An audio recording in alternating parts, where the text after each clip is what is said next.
Hi and welcome to SCW, the wrestling channel here on YouTube.com. Thank you for choosing the channel and choosing the video. Please subscribe right now. Leave any comments in the comment section. Please like and share the video as well. Talking TLC, going to give my quick predictions to the show. Going to go through the match card. This has been recorded before SmackDown, Friday Night SmackDown, I should say, this week. So any additional matches will not be predicted. But I do expect there could only be one more match possibly added. I think Lacey Evans against either Sasha Banks or Bayley a potential. If it's against Bayley with the championship, I expect Bayley to retain. Any other form of a match, a tag match, whatever, I think Lacey Evans could get a victory because of the fact that they might want to give her a bit of a build as a face. But going into the actual matches, we do know we've got 7 matches to go through. Going to kick off with Aleister Black versus Buddy Murphy. Buddy Murphy knocking on Aleister Black's door. A good build. 2 guys here that are being slowly built on Monday Night Raw. And both, I think, have got bright futures as well. I'm expecting this has got potential to be a show stealer, depending on how much time this match is given. But both really good in-ring workers. I expect a quality match, as I say, but there'll be one winner for me. Aleister Black will continue his momentum and pick up the victory over Buddy Murphy. Next, we look at the SmackDown Tag Team Championships, the New Day versus the Revival. I feel I've seen this match now too many times, so for me, not as excited to see this match, but intrigued to see what the result will be, because I'm kind of feeling this could go either way, but I'm going to stick my neck out and say the New Day will retain the championships. The Revival have not signed at this point an extension to their contracts. I believe their contracts are due up in some point in 2020, so I don't know, I just kind of feel that at the moment they're going to stick with the New Day. The New Day are the tag champs. They've had the belts for a short reign so far. I can't see them giving the belts up just yet. So for me, the New Day will retain those championships. Looking on the Raw side, the Viking Raiders have issued an open challenge this Sunday, so we don't even know who they'll be competing against. I feel it's one of 2 options for me. The OC, Gallows and Anderson, are, for me, a top choice that it could be, and I think would be the right choice. The others would be the AOP, the Authors of Pain. Now, the Authors of Pain have got a lot of momentum behind them at the minute, but I do feel this match should be built as a program, not as an open challenge accepted tag team belts change. You've given away this match for nothing, really, and there's no build to it. And I think, although I think it's a likelihood that it could happen, I would be a bit disappointed, because then, of course, you've got the rematch, you've got something to build on it from there, but I would prefer that this was built more going into WrestleMania season, perhaps from the Royal Rumble into Mania. For me right now, the OC are still after those Tag Team Championships. Why not put them in the match this Sunday, lose to the Viking Raiders, and then we can build on. So depending on who it is, if it's the OC, Viking Raiders retain. If it's the AOP, we'll have new tag team champions. So it all depends on that. If it's a surprise team that I have not even thought of, then perhaps it'll be the Viking Raiders retaining, because they seem to be on a hot momentum right now. They've only lost once, which was at Crown Jewel. I don't expect them to do that until they lose to the AOP, whenever that may be. So that's my predictions there for the Tag Team Championships for Raw. I think the best candidates would be the OC, and that's going to be my final prediction for that, so the Viking Raiders do retain, but I would not be surprised if it was the AOP. Next, we'll look at Rusev and Bobby Lashley in a tables match.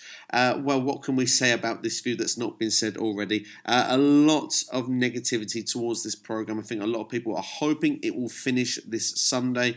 I think it would be for the best of both guys as well if this was probably dropped going forward, but I have a feeling it's not finished quite yet. I mean, of course, Bobby Lashley has Lana as his... as his new girlfriend, and now we've had the divorce angle with Rusev and Raw with Lana.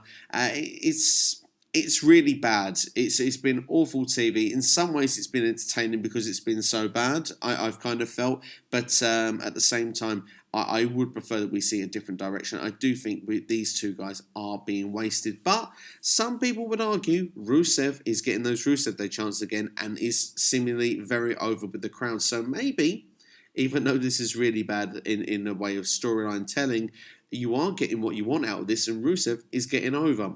The only thing I would say is, though, on the table spot on Raw, Rusev put Lashley through the table, so I have a feeling this rivalry probably not finished, and it's a good way to get the heel a victory in a tables match, because he hasn't got to do much to put someone through a table, and he sort of escapes with the win. So for me, Bobby Lashley will pick up the victory here at TLC.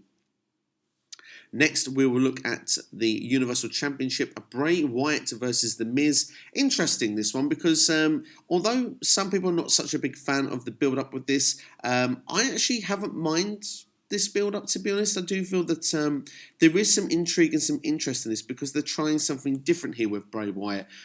We've had the match with The Fiend and Daniel Bryan postponed. We've had Daniel Bryan seemingly kidnapped, losing a lot of hair. Is it a minus a beard? Is it minus his hair in general? Will he have his old school look that he had in 2010?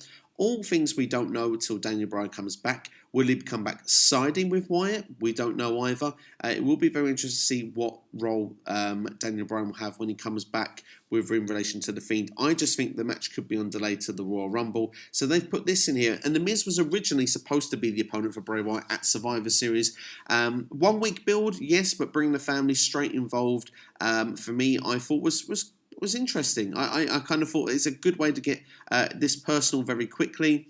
And Bray Wyatt, for me, is just brilliant in both of his roles, depending whether it's the Firefly Funhouse or if it's even the Fiend character. It feels here that we're going to get Firefly Funhouse Bray Wyatt in this match defending the Universal Championship. So for me, this brings a unique twist to this match because it's not the Fiend. It keeps it as well where we don't see the Fiend so often, not so overexposed, keeps the character fresh and exciting for a long time, and almost makes you feel that already we're getting more layers to this Bray Wyatt character. What does this Bray Wyatt in the jumper bring to the table?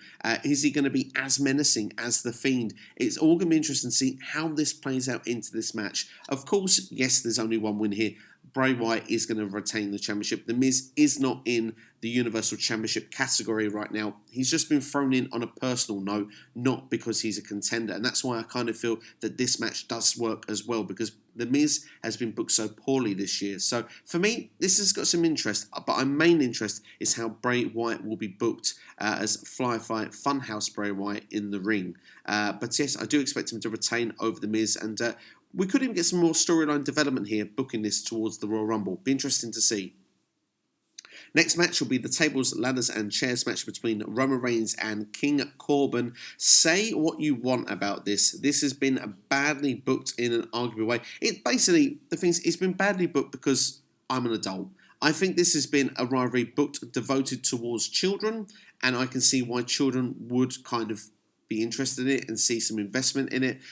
So for that way, I kind of understand it. My only sort of dig with this is I would not have made it a TLC match. I would have gone with the rumoured dog collar match that Dave Meltzer reported on a few weeks ago, because it would have made sense with the big dog, the dog food, everything kind of just, it fitted towards that angle. Unless we're going to get this match again, which then would be a dog collar match, I would have gone with that route and actually have kept the TLC match for the Women's Tag Team Championships, which we'll talk about a bit later on.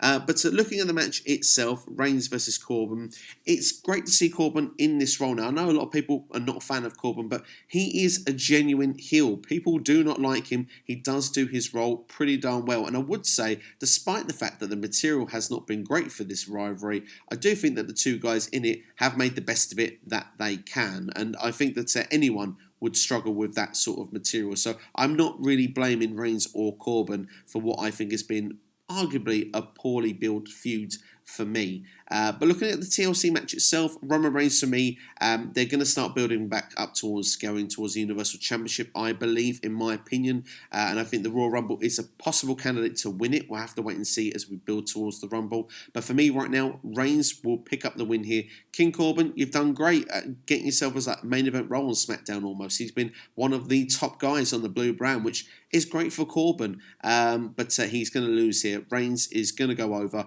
and I suppose Corbin will go back to being the upper mid-card guy. Reigns will push towards the championship picture. Last but not least, and I've put this last because of the fact that I think arguably it should be the main event. I have most intrigue in this match. The Kabuki Warriors defending the Women's Tag Team Championships against Becky Lynch and Charlotte Flair. I don't think it will be the main event. I actually think it could even be the opener because they want to split these TLC matches up. But of course, Becky 2 belts. Will it happen again? Charlotte Flair, they've done the we don't really want to be a team do this against the Kabuki Warriors in handicapped circumstances. But then they realised they need to be a team. Arguably, if you want the go-home feel-good moment, then obviously the faces should win here. But I want to see the Kabuki Warriors retain, and I'm going to stick my neck out and say I think they will retain, because Asuka does need that revenge over Charlotte for the WrestleMania loss. It would give her the world of good in credibility. So I think for that she should win. Becky, if she's going to get her revenge on Asuka, do it at the Royal Rumble in the Raw Women's Championship match. Don't do it where she gets the Tag Team Championships, because then Becky and Charlotte need to find a way to lose those belts not very far down the line. So for me, the Kabuki Warriors so far, in my opinion, they've been the best Women's Tag Team Champions of the year.